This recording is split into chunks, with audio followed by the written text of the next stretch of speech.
Titi Henriette. Ça fait 5 ans que j'ai perdu mon mari. Il est décédé de suite de maladie. Donc ça n'a pas été évident vivre une vie soudainement seule, étant un seul parent pour élever les 5 enfants qu'il m'a laissés avec. Donc nous avons eu 15 années de mariage, 15 années d'amour, de joie, de communion, d'entente. C'était vraiment des moments idéaux. Et quand ça s'arrête subitement, après 3 mois de maladie, ça n'a pas été évident pour moi de gérer et les enfants et avec les pressions qui ont survenu son départ à tous les niveaux. En fait, les premiers moments, ça a été comme le ciel tombant sur nous. Physiquement, ça a été éprouvant. Ça a été tellement éprouvant. Et gérer les enfants, faire entrer les enfants dans le fait que papa n'est plus là. Déjà moi-même, c'était pas évident pour moi déjà de gérer et puis d'amener les enfants à comprendre l'absence qui sera une absence pas pour 1 jour, 2 jours, parce que parfois il s'absentait pour aller au travail, il était militaire de profession, il pouvait faire des mois dehors avant de revenir. Là, ça nous avait déjà un peu habitués à ne pas le voir tout le temps. Mais mettre dans la tête le fait qu'on ne verra plus jamais, ça n'a pas été évident vraiment. C'est par la grâce de Dieu, par le soutien du Seigneur, que j'ai pu un peu, petit à petit, appréhender cela et amener les enfants dans cette réalité. La plus grande difficulté était de les amener à accepter cela. Parce que l'étape d'acceptation est une étape très difficile. Parce que l'enfant, avant d'accepter, plusieurs n'ont pas pu accepter d'abord comment Dieu a pris papa. Parce qu'il fallait leur dire, mais Dieu a décidé, Dieu a pris papa. Et pourquoi Dieu a pris papa? Qu'est-ce que nous avons fait pour mériter cela? Ça n'a pas vraiment été facile de les faire traverser cette étape d'acceptation. Mais par la grâce de Dieu, avec le temps, ils ont accepté. Ils ont accepté le fait que, ok, papa n'est plus là, maintenant nous devons vivre sans lui. Nous devons nous accrocher sur Dieu comme notre papa. Sur le plan familial, j'ai eu le soutien de ceux qui me proches.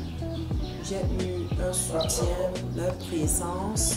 J'ai eu aussi le soutien financier de ceux de mes proches. Et ça ne veut pas dire que je l'ai eu à tous les niveaux. Il y a eu des défis.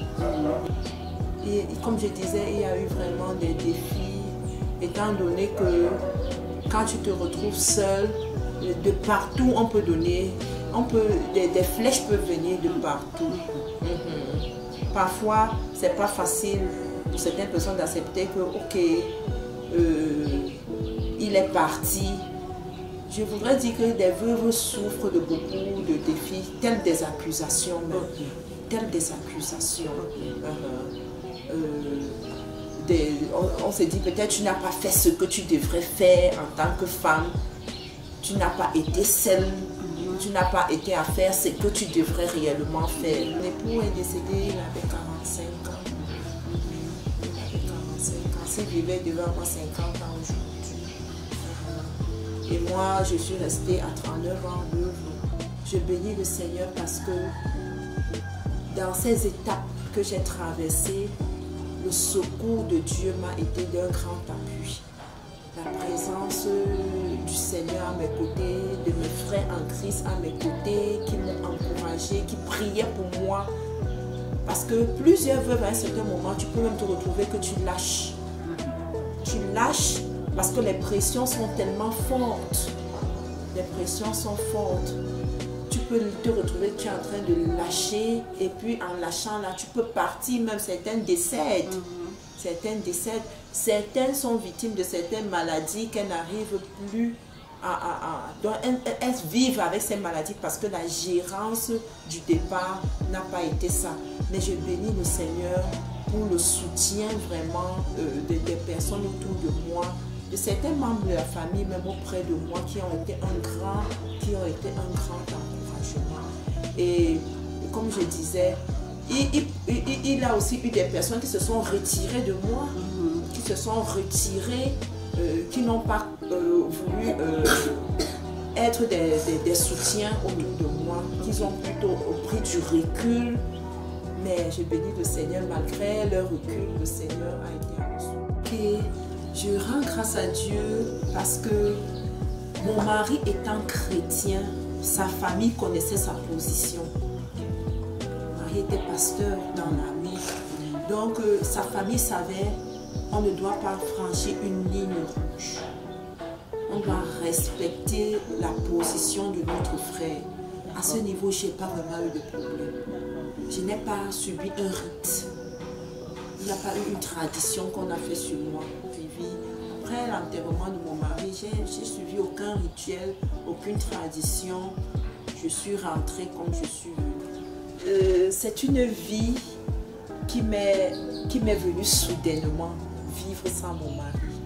Je voudrais préciser que de son vivant, nous avions une très bonne relation. Nous avons vécu 15 années de bonheur. Il n'y a pas eu un moment où nous avions eu un problème, où on n'a pas eu d'entente. Nous avons passé, si je peux oser dire, j'ai passé les moments les plus merveilleux de ma vie. Si j'essaie de voir avant le mariage, pendant le mariage, c'était des moments merveilleux. Nous nous aimions très profondément et nous partageons cet amour autour de nous, avec nos enfants, nos bien-aimés et autres. Donc, je voudrais avouer que son départ a été un grand choc pour moi. Mais dans mon cœur, il y avait une consolation qu'un homme ne pouvait donner si ce n'est Dieu. J'ai reçu vraiment la consolation du Saint-Esprit en moi. Je me suis dit, ok, je n'ai plus de mari, ce que j'ai à faire, c'est de m'accrocher sur mon Jésus. Davantage m'accrocher sur lui.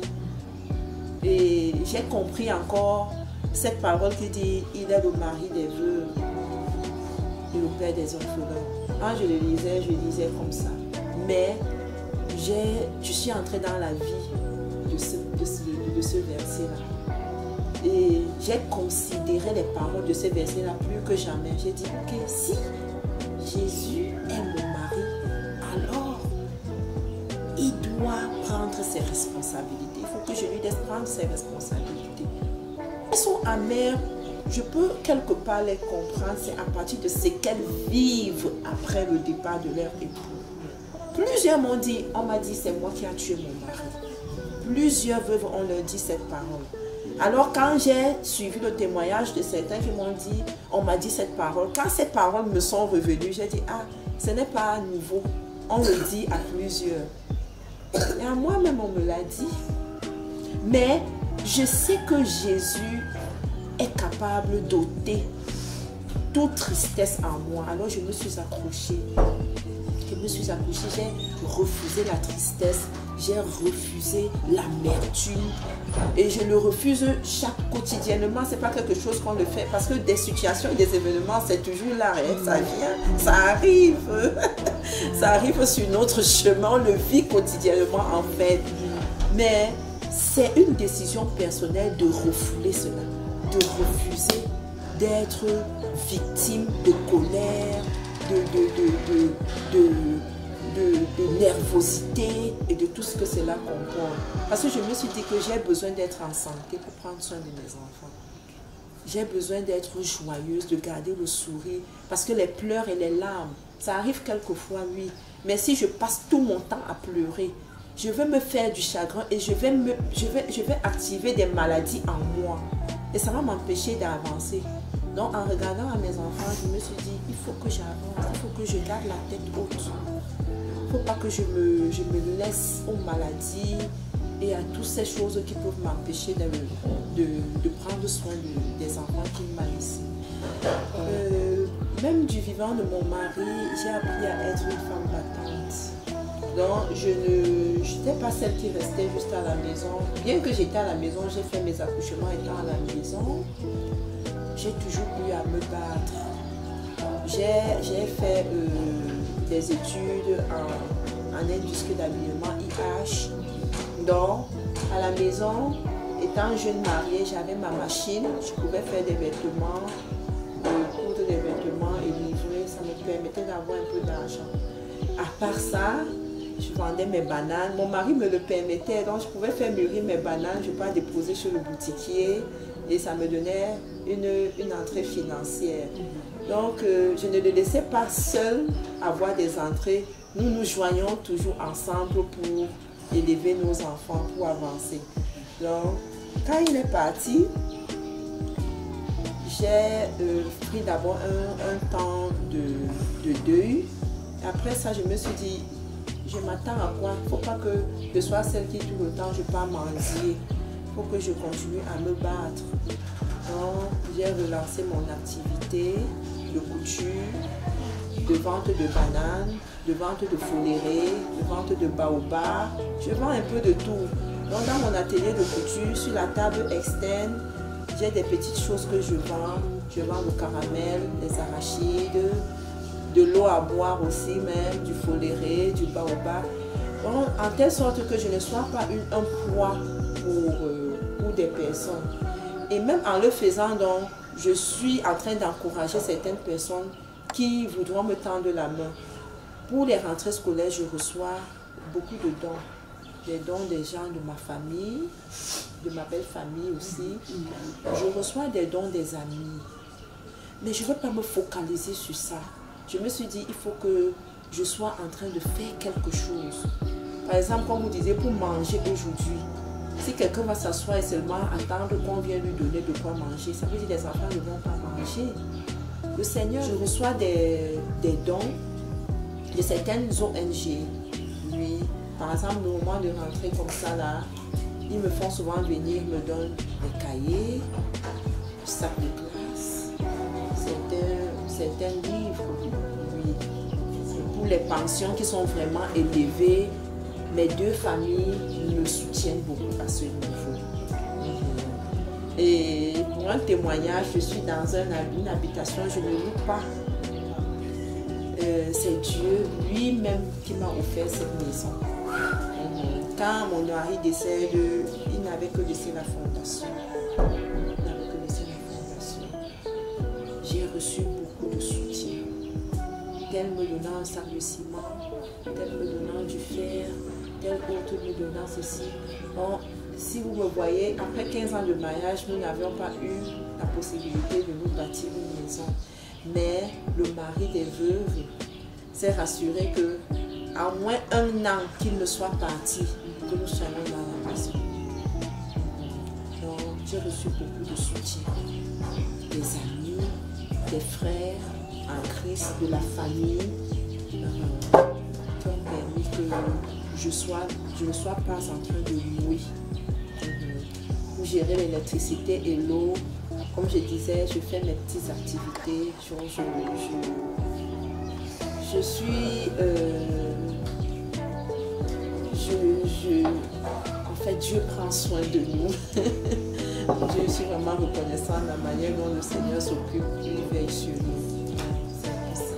Bon, pour ceux qui ont des maris qui ont été dans l'administration, ne devez pas perdre le temps de se lever et d'aller faire les papiers.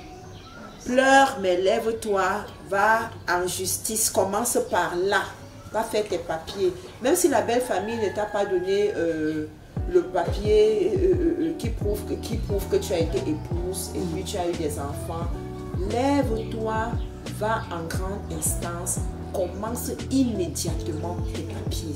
Parce que plus tu traînes, plus ça va ralentir la procédure.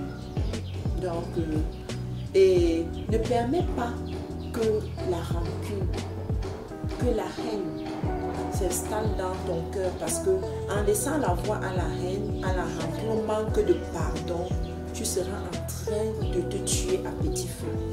Ok, je voudrais dire aux veuves, celles qui subitement se sont retrouvées dans cette situation où le mari est parti et puis vous ne savez pas quoi faire. C'est comme si tout vous tombe sur la tête. C'est vrai, la douleur est forte, mais soyez courageuse. Soyez courageuse et ne restez pas longtemps dans l'étape d'acceptation. Acceptez votre situation. Il ne viendra plus. Il est parti. Il est parti. Et il ne reviendra plus. Il faut tenir ferme dans cette situation, dans ce vent, dans cette tempête. Ne pas se laisser entraîner dans la tempête. Les vagues des vagues qui viendront, des secousses qui viendront. Ne pas laisser que cela vous entraîne ou vous affaiblit ou vous fait même partir. Parce que plusieurs, c'est comme si, ok, il n'est plus là, moi aussi je vais partir. Non. Il faut tenir ferme. Il a laissé des enfants, il faudra prendre soin de ses enfants. Donc, traverser rapidement l'étape d'acceptation. Ne pas rester longtemps dans cette étape-là. Et puis, sachant que votre santé en dépend, de ne pas laisser ouvrir les portes aux maladies. Et cela, parfois, ça vient à cause des rancunes, du manque de pardon, des choses dont vous avez subies, vous avez gardé des gens dans vos cœurs, la colère. Ne pas laisser cela dans vos vies parce que plus vous laissez, vous gardez, vous restez dans cette étape de colère, de manque de pardon, ça ouvre la porte aux maladies, ça ouvre la porte aux AVC, ça ouvre la porte aux dépressions, ça ouvre la porte au mal d'estomac accru, perpétuel qui reste parce que vous n'avez pas pardonné. Donc, se dire, ok, j'ai subi tout ce que j'ai subi, mais je pardonne et j'avance parce que je dois prendre soin de mes enfants. Donc, savoir qu'il y a un avenir après le départ du mari, tout n'est pas la fin. Et j'ai vécu le témoignage d'une maman qui m'a vraiment encouragée. Elle m'a dit, ma fille, quand mon mari est mort, je suis allée au tribunal. Je suis restée au tribunal avec Dieu des années et des années. Ça veut dire quoi? Elle accusait Dieu. Elle demandait pourquoi tu as permis ça, pourquoi tu n'as pas, pourquoi Dieu, pourquoi. Et ça ne lui a pas fait du bien. Elle a reçu les séquelles de ce qu'elle vivait. Comme quoi, au milieu de sa tête avait perdu tous les cheveux. Elle était entrée dans des dépressions sur dépression parce qu'elle n'avait pas traversé l'étape d'acceptation. Elle était au tribunal avec Dieu. Donc, quand elle m'a parlé de son témoignage, une autre aussi qui a eu l'hypertension à cause du départ du mari. J'ai dit, mais non, moi je ne vais pas accepter que ces choses m'arrivent. Il faut que je m'accroche sur Dieu. Alors je me suis accrochée sur Jésus. Quand ça venait fort, je disais, Jésus, tu es mon soutien. Et il m'a soutenue. Il m'a soutenue. Aujourd'hui, je ne suis pas victime de ces maladies. J'ai trouvé mon épanouissement en Jésus. Je m'épanouis en lui. Et ça m'a fait beaucoup de bien. J'avoue que gérer l'étape d'adolescence, ça a façonné en moi une nouvelle lionne. Parce qu'il fallait plus rester au stade de maman, mais il fallait maintenant être en même temps doublement maman et papa. Donc, quand papa était là, j'étais la douce maman, je n'intervenais pas trop de façon brusque. C'était papa qui venait avec la force de papa, avec le tempérament de papa pour intervenir, pour redresser les enfants. Je bénis le Seigneur parce qu'il a eu l'occasion de le faire. Ce qui fait que quand je corrige aujourd'hui, je leur dis, votre papa faisait plus que ça. Donc, il fallait revêtir ce vêtement-là, cette casquette. Ça n'a pas été facile. Ça m'a permis, et il fallait que je le fasse pour pouvoir sauver mes enfants. Je suis passée par beaucoup de l'adolescence, des enfants, des filles, des garçons. Waouh! J'avoue que je suis dans une famille chrétienne déjà. Donc nous les avons enseignés depuis l'enfance les voies de Dieu. Mais même les familles chrétiennes, face aux réalités qui se passent de nos jours, nos enfants vont à l'école, ils sont dans les quartiers, ils peuvent facilement être influençables. Eux-mêmes, ils peuvent être en train de vivre des défis qu'il faudra tout le temps les ramener sur le chemin Jésus. Donc, ces défis sont venus, défis de l'adolescence, des enfants qui se retrouvent en train de vouloir suivre ce que les camarades font. Mais tout le temps, Dieu m'a donné la grâce à les ramener sur le chemin, à utiliser les conseils, à utiliser le fouet, à utiliser des personnes proches pour venir me soutenir dans leur éducation, pour redresser là où c'est tordu, là où l'enfant veut dérailler, les remettre sur le droit chemin. Et par la grâce du Seigneur, par des prières aussi, ils sont en train de suivre le chemin. Je voudrais dire que 5 ans après, je rends grâce au Seigneur. Je rends grâce au Seigneur parce que quand je regardais, je ne savais pas que je pouvais atteindre 5 ans. Lorsque ça s'est passé fraîchement, je me demandais si je vais tenir. Je me demandais si je vais même voir la semaine qui suit. Mais le Seigneur a été fidèle. Les semaines sont passées, les mois sont passés, les années sont passées. Et je rends beaucoup grâce au Seigneur. Parce qu'il a été fidèle à me soutenir, à soutenir les enfants. Il a été fidèle à pouvoir, en sorte que lorsque nous avons manqué, nous avons aussitôt eu la main de provision de Dieu. 5 ans après, je dis merci au Seigneur encore pour le fait de m'avoir gardé en lui. C'est le fait que je sois en lui qui fait même que je sois vivante aujourd'hui. Parce que si je n'étais pas en Christ, peut-être je ne serais plus là. C'est 5 ans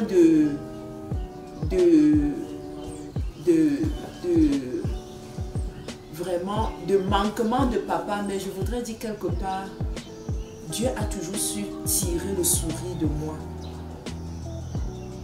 Parce que ses soins ont toujours été là, disponibles. Lui, ça n'a pas été 5 ans de trop de pleurs. Ça n'a pas été 5 ans de trop de pleurs. Comme je disais, je sais que là où il est avec le Seigneur. Et ça a été le sujet de ma joie, de savoir qu'il n'est pas en train de souffrir parce qu'il a tellement souffert de la maladie, les douleurs de la maladie. Maintenant, il est au repos. Il est avec Dieu. Et ça me remplit d'espérance de savoir que je dois tenir ferme pour le rejoindre là-bas au ciel. Donc,